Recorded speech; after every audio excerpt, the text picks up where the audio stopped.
జగద్గురు ఆదిశంకరాచార్యుల వారి గురించి దాదాపు ప్రపంచం అంతా అందరికీ తెలుసు. చాలా కొద్దిమంది ఆయన నుంచి బయటకు వచ్చిన సాహిత్యాన్ని చదివిన వారు ఉండొచ్చు, ఇంకొందరు ఆయన అనుసరిస్తున్న వాళ్ళు ఉండొచ్చు, కొందరు ఆయన గుర్తిస్తున్న వాళ్ళు ఉండొచ్చు. బట్ ఏది ఏమైనా ప్రపంచవ్యాప్తంగా ఆదిశంకరుల వారు జగద్విదితం, అందులో ఏ సందేహం లేదు. సో ఆయన నుంచి బయటికి వచ్చిన లేదా ఆయన విరచితం అని చెప్పే గురు అష్టకం, అంటే గురువు అనేవాడి యొక్క ప్రాధాన్యత ఏమిటి, ఒకవేళ గురువు అనేవాడు జీవితంలో ఉంటే అతని పట్ల మన వైఖరి ఏమిటి, ఇట్లాంటి విషయాల గురించి ఆసుగా ఆయన చెప్పిన పద్యాలు కొన్ని ఉన్నాయి. కానీ మనందరికీ ఒక జనరల్ మిస్కాన్సెప్షన్ ఉంది, గురువు అంటే ఒక వ్యక్తి అని. లోతులోకి వెళ్ళాలి. ఉదాహరణకి ఒక అమ్మాయిని ఒకటి పెళ్లి చేసుకుంటున్నాడు అనుకో, అమ్మాయిని చేసుకుంటున్నాడా, అమ్మాయి యొక్క శరీరాన్ని చేసుకుంటున్నాడా, ఆ శరీరంలో ఉన్న క్వాలిటీస్ని చేసుకుంటున్నాడా, లేదా అమ్మాయి చుట్టూ ఉన్న డబ్బుని చేసుకుంటున్నాడా, వీటన్నిటిని కలిపి మూకుమ్మెడిగా చేసుకుంటున్నాడా? మేబీ ఇది సూపర్ఫిషియల్. అట్లా కాకుండా సరిగ్గా చూస్తే ఎక్కడెక్కడో అంతర్గతంగా ఉన్న తన అనుభూతి చెందగలిగిన ఒకనొక క్వాలిటీకి తాళి కడుతున్నాడు అనేది ఒకవేళ ఒక మనిషి అర్థం చేసుకుంటే అతని జీవితం చాలా బాగుంటుంది. అప్పుడు మిగతావన్నీ సెకండరీ అయిపోతాయి. కాస్త ముక్కు వంకర ఉంది, డజంట్ మ్యాటర్. క్వాలిటీ బాగుంది, ఆ క్వాలిటీలో నువ్వు హాయిగా జీవించవచ్చు. సో గురువు అనేది ఒక క్వాలిటీ, మనిషిగాడు. సో మనిషిగా చూస్తే ఆ మనిషి పట్ల మనకి ఒక ఆరాధనా భావం వస్తుంది.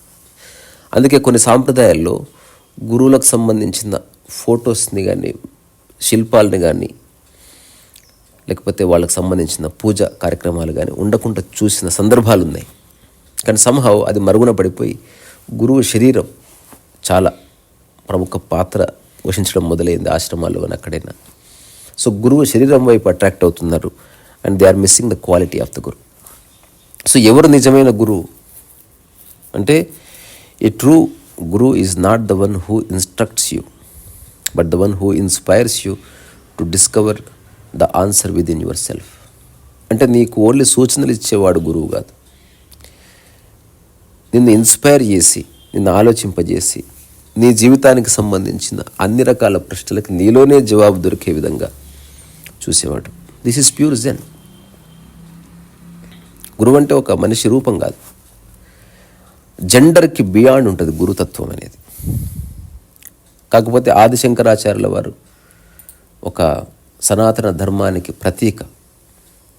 సో సనాతన ధర్మంలో గురువు అన్నప్పుడు క్వాలిటీ కంటే కూడా మనిషి రూపానికి, ఆ యొక్క వ్యక్తికి కాస్త ఇంపార్టెన్స్ ఉంటుంది.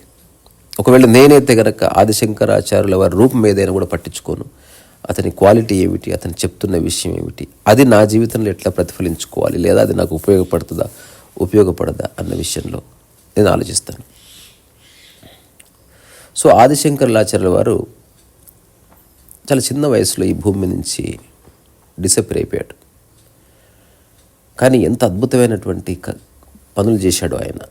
అంటే 5 సంవత్సరాలకే తన రచనా కార్యక్రమం మొదలైంది. ఆసుగా ఎన్నో రచనలు చేశాడు. తర్వాత ఉపనిషత్తుల మీద వ్యాఖ్యలు చేశాడు.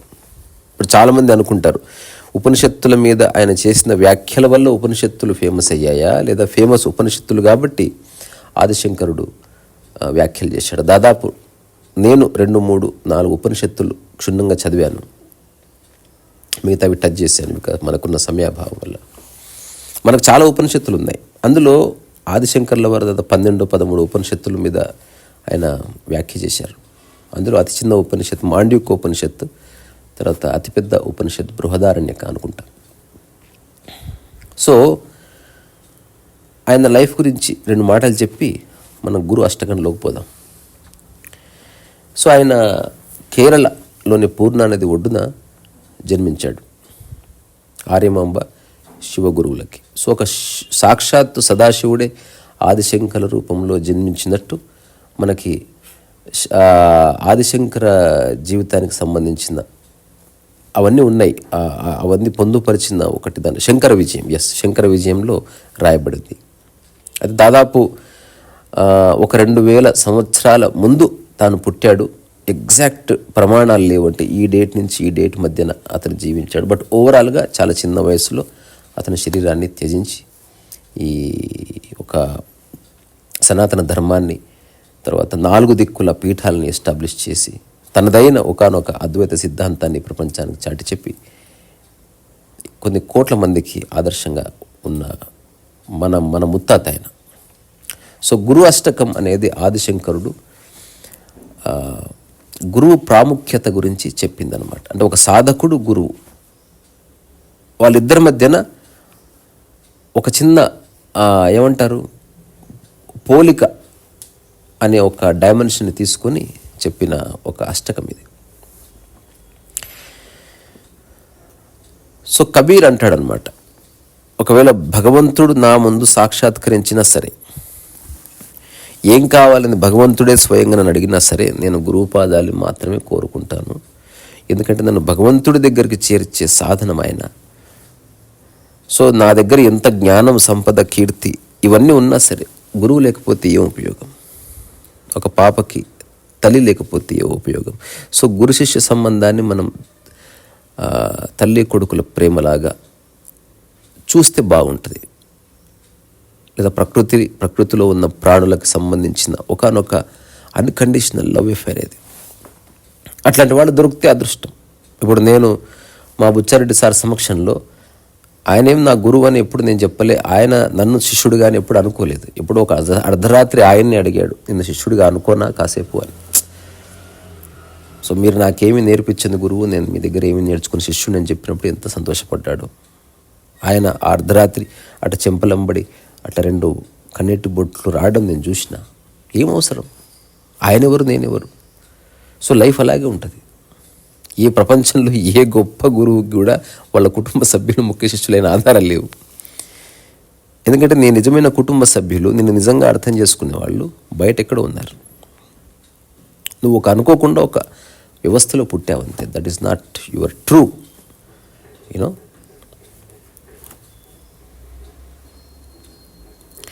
సో ఆదిశంకరాచార్యులు రాసినటువంటి గురు అష్టకంలో కొన్ని శ్లోకాలు చదివి ఎంత బాగున్నాయి అవి.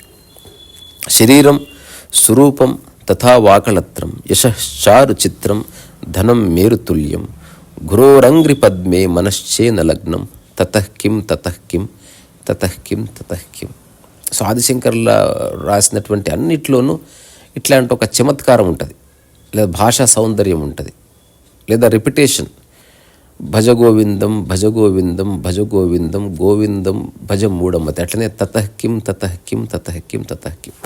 సో ఈ శరీరం స్వరూపం తథా వాకళత్రం యశారు చిత్రం ధనం మేరుతుల్యం గురోరంగ్రి పద్మే మనశ్చేన లగ్నం తతఃకిం తతఃకిం తతఃకిం తతఃకిం. అంటే చక్కని రూపం గల అందమైన భార్య ఉన్నప్పటికీ, కళత్రం అంటే భార్య, గొప్ప కీర్తి, మేరు పర్వతమంతా డబ్బు ఉన్నప్పటికీ, యశారు చిత్రం ధనం మేరుతుల్యం, పాదాల వద్ద నిలపలేని, గురువు పాదాల వద్ద నిలపలేని మనస్సు ఉండి ఏం లాభం, ఏం లాభం, ఏం లాభం. రెండవది కళత్రం ధనం పుత్ర పౌత్రాది సర్వం. అంటే భార్య, సంపద, పుత్రులు, మనుషులు ఇవన్నీ ఉన్నప్పటికీ, గృహం బాంధవ సర్వ మేధాది జాతం. సో ఈ మంచి ఇల్లు, బంధువులు ఇవన్నీ ఉన్నప్పటికీ గురోరంగ్రి పద్మే మనశ్చేన లగ్నం, గురువు పాదాల వద్ద నిలపలేని మనస్సు ఉండి ఏం లాభం. తతఃకిం తతఃకిం తతఃకిం తతఃకిం అంటాడు.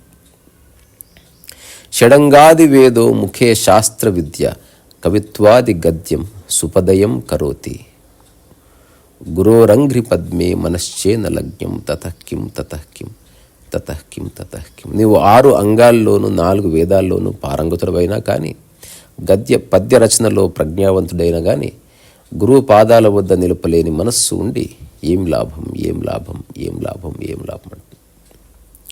విదేశేషు మాన్య స్వదేశేషు ధన్య సదాచార వృత్తేషు మత్తోన చాన్య గురోరంగ్రి పద్మే మనశ్చేన లగ్నం తతఃకిం తతఃకిం తతఃకిం తతఃకిం. నిన్ను విదేశాల్లో గొప్పగా, స్వదేశాల్లో ధనవంతునిగా, సదాచార వృత్తి కలిగి జీవించేవాడని పొగడబడినప్పటికీ, గురువు పాదాల వద్ద నిలపలేని మనస్సు ఉండి ఏం లాభం, ఏం లాభం, ఏం లాభం, ఏం లాభం.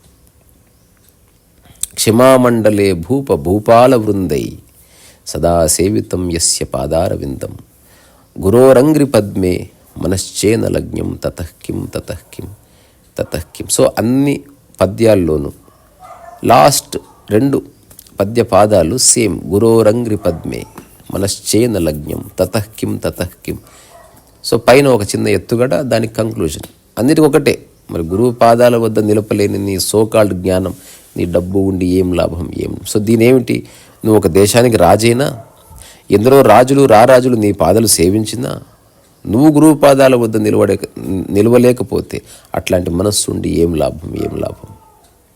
యశోమే గతం దీక్షు దాన ప్రతాప జగద్వస్తు సర్వం కరేయః ప్రసాదత్ గురోరంగ్రి పద్మే మనశ్చేన లగ్నం తతః కిం తతః కిం తతః కిం తతః కిం. దానగుణం వల్ల నీ కీర్తి అన్ని దిశల వ్యాపించిన, ప్రపంచం మొత్తం నీ పక్షాన ఉన్నప్పటికీ గురువు పాదాల వద్ద నిలపలేని మనస్సు ఉండి ఏం లాభం, ఏం లాభం, ఏం లాభం. న భోగే న యోగే న వా వాజిరాజౌ న కాంతాముఖేనైవ విత్తేషు చిత్తం గురోరంగ్రి పద్మే మనశ్చేన లగ్నం తతః కిం తతః కిం తతః కిం తతః కిం.